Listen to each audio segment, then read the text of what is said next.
Hello, in front of me I've got 70 my A200 dashcam. In this video I'll show you how to connect Rearview camera. In order to connect Rearview camera, firstly prepare this cable. Connect this cable to AV in port in your dashcam.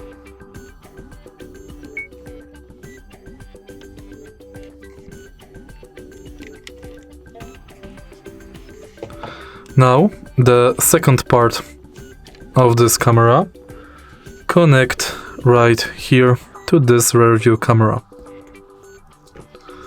Once it's done, you've got both cameras connected.